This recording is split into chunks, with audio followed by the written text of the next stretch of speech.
Justement, on va s'intéresser aux élections régionales.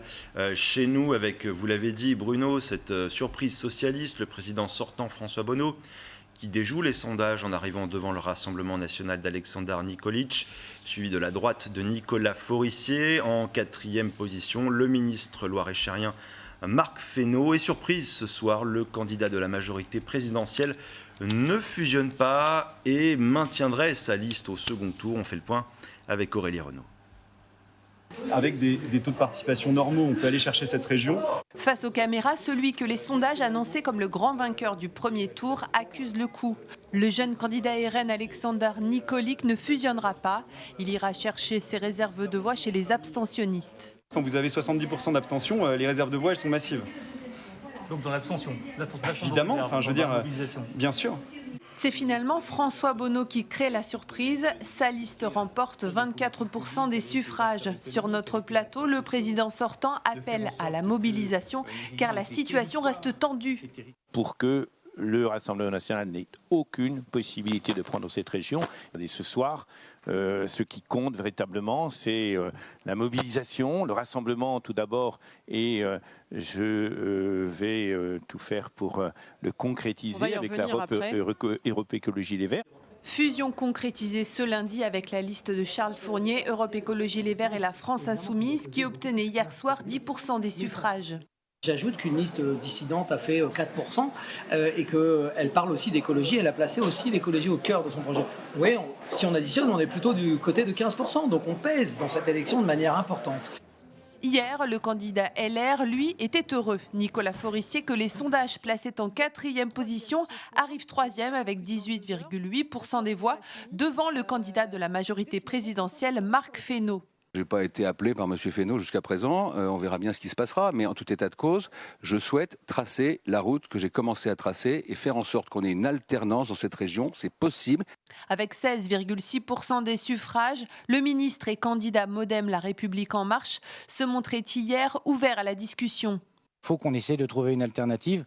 Et il me semble que pour cela, l'heure est au rassemblement. Je n'ai jamais dit que j'étais opposé au rassemblement, j'ai toujours pensé qu'à un moment, seul l'intérêt des habitants de la région Centre-Comté et l'intérêt des habitants de la région Centre, c'est qu'on ait une majorité qui ne soit pas l'otage des plus radicaux de la gauche. Résultat, dans vos bureaux de vote dimanche prochain, il y aura bien 4 candidatures. Nicolas Forissier n'aurait pas souhaité une fusion, mais un retrait de la liste macroniste. Marc Fesneau a refusé, il va ainsi déposer sa propre liste pour le second tour. Alors Bruno, comment expliquer cette non-fusion entre la liste de Marc Fesneau et celle de Nicolas Forissier? Pourtant, elle était attendue, elle n'a pas lieu. Alors d'abord, LREM rate son ancrage territorial. Ici, en région Centre-Val de Loire, comme ailleurs dans les autres régions. Oui, parce que Marc Fesneau soutient la liste, enfin le candidat, la tête de liste de la majorité présidentielle. Voilà. Alors après, qu'est-ce qui cloche entre Nicolas Forissier et Marc Fesneau? On vient de l'entendre, Marc Fesneau était prêt à tendre la main. Je crois que les états-majors parisiens en ont décidé autrement.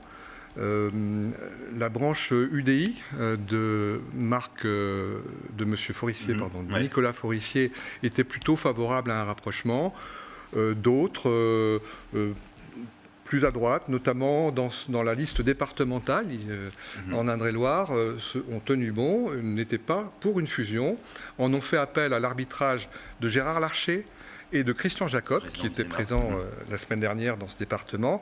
Et ceux-ci ont dit non, bah écoutez, vous ne voulez pas la fusion, il n'y aura pas de fusion. Voilà comme ça s'est passé. Ouais. Et pas plus tard qu'aujourd'hui et que ce matin. Donc c'est vraiment très, très récent. On développera tout ça dans les colonnes de la Nouvelle République.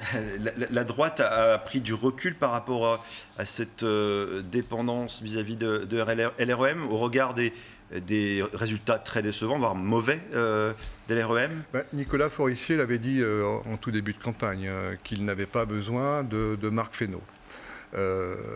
Ensuite, après, on ne connaît pas tout. Hein. Alors, est-ce que Marc Fesneau se maintiendra coûte que coûte au second tour? Ça aussi, c'est une question. C'est toute la question, tout le suspense. Je crois que les candidats ont jusqu'à demain soir pour déposer leur candidature en préfecture de région à Orléans. D'ici là, il peut se passer beaucoup de choses.